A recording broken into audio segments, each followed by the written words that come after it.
Hi friends, ഇന്നൊരു ചെറിയൊരു വ്ളോഗായിട്ടാണ് കേട്ടോ വന്നിട്ടുള്ളത്.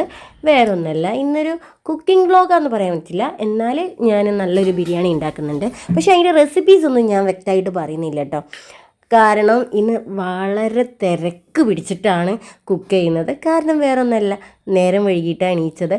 പിന്നെ ബിരിയാണിയൊക്കെ ഉണ്ടാക്കിയിട്ട് വേണം ക്ലാസ്സിൽ പോകാൻ.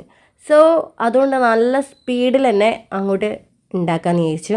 അങ്ങനെ ബീഫിലേക്ക് പൊടികളൊക്കെ ചേർത്ത് പിന്നെ ഒരു ഇത്തിരി വെള്ളമൊക്കെ ചേർത്ത് ഞാൻ നന്നായിട്ട് കുക്ക് ചെയ്യാൻ വെച്ചിട്ടുണ്ട്. ഇപ്പോഴത്തെ ഞാൻ നെയ്ച്ചോറ് വെച്ചിട്ടുണ്ട്. പിന്നെ രാവിലെ ആയതുകൊണ്ട് തന്നെ പുട്ടുണ്ടാക്കണം. പിന്നെ ഈ ബീഫ് ബിരിയാണീനെ കുറച്ച് പീസ് ഞാൻ മാറ്റിയിട്ട് കുറച്ച് എൻ്റെ ഇത് ബീഫ് ഫ്രൈയും ആക്കി പുട്ടിലേക്ക്. അപ്പോൾ അങ്ങനെ ആ പരിപാടികളൊക്കെയാണ് അവിടെ നടന്നുകൊണ്ടിരിക്കുന്നത്. ഇതിൻ്റെ ഇടയിൽ തിരക്കിട്ട് പണി എടുക്കുന്നതിൻ്റെ ഇടയിൽ ഓയിലിൻ്റെ ബോട്ടിൽ നിന്ന് താഴെ വീഴുന്നില്ല ഓയിൽ. വേറൊന്നുമല്ല, രാവിലെ തന്നെ ആയതുകൊണ്ട് തണുപ്പാണല്ലോ, ഓയിലൊക്കെ അങ്ങ് ഒന്ന് ഉറച്ചു പോയ പോലെ. അങ്ങനെ ഒരുവിധം തട്ടിയൊക്കെ ഓരോന്ന് ഉണ്ടാക്കിക്കൊണ്ടിരിക്കുകയാണ് കേട്ടോ. അപ്പം ബിരിയാണീൻ്റെ മസാല ഇവിടെ ഉണ്ടാക്കിക്കൊണ്ട് നിൽക്കുകയാണ്. അതിലേക്ക് പിന്നെ ഉള്ളി തക്കാളിയൊക്കെ ഇട്ട് അതിലേക്ക് പൊടികളൊക്കെ ചേർത്ത് അത് മസാല ഒരു ഭാഗത്താവുന്ന റൈസ് ഒരു ഭാഗത്തായിട്ടുണ്ട്. പിന്നെ പുട്ടിന് ആവി വന്നുകൊണ്ടിരിക്കുന്നുണ്ട്. അങ്ങനെ തിരക്ക് പിടിച്ച ഓരോ പണികളിലാണ്. അപ്പോൾ അതിൻ്റെ ഇടയ്ക്ക് ഞാനിങ്ങനെ തിരക്കിട്ടപ്പോൾ ഹസ്ബൻഡ് വന്ന് ഇടയ്ക്കൊന്ന് ഇളക്കി കൊടുക്കാനൊക്കെ ഒന്ന് കിച്ചണിലേക്ക് വരുന്നുണ്ട് കേട്ടോ.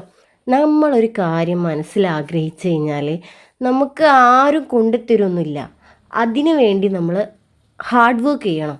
ഇനി ആ ഒരു കാര്യം കിട്ടിയെന്ന് വെച്ച് കഴിഞ്ഞാൽ അത് നടക്കണമെങ്കിൽ തന്നെ അത് നടന്നു പോകാൻ പല സാഹചര്യങ്ങളും നമുക്ക് ഉണ്ടാവും. പക്ഷെ അതിനൊക്കെ ഓവർകം ചെയ്തിട്ട് വേണം നമ്മൾ മുന്നോട്ട് പോകാൻ.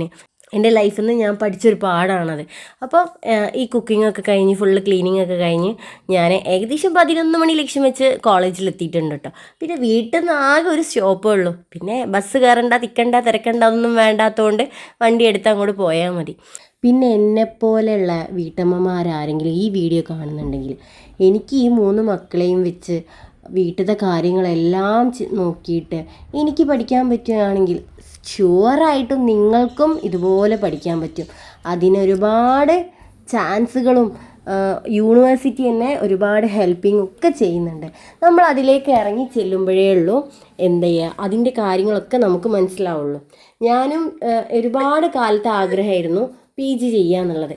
പക്ഷേ എല്ലാത്തിനും ഒരു സമയമുണ്ടല്ലോ ദാസാന്ന് പറഞ്ഞ പോലെ എൻ്റെ സമയം ഇപ്പോഴാണെന്ന് എനിക്ക് മനസ്സിലായതുകൊണ്ട് ഞാൻ ഇറങ്ങി. ബെഞ്ചിൻ്റെ അവിടെ ഒരു ഓൾസ് ഉണ്ടായിരുന്നു.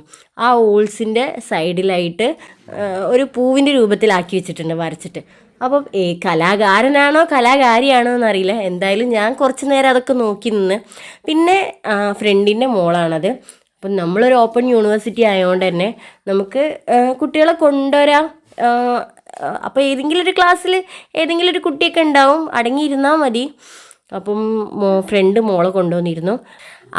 ഇന്ന് മിസ്സിൻ്റെ വക ട്രീറ്റ് ഉണ്ടായിരുന്നു. എന്തിനാന്ന് മിസ്സിനും അറിയില്ല, ഞങ്ങൾക്കും അറിയില്ല. എന്തായാലും ഈ മോള് ചോക്ലേറ്റ് സെർവ് ചെയ്ത്, പിന്നെ ഫ്രണ്ടിൻ്റെ വക അരവണ പായസമൊക്കെ ഉണ്ടായിരുന്നു. അപ്പം അതൊക്കെ സെർവ് ചെയ്ത് അങ്ങനെ ഒരു എൻജോയ്മെൻറ്റിലാട്ടോ നമ്മൾ പഠിക്കുന്നത്.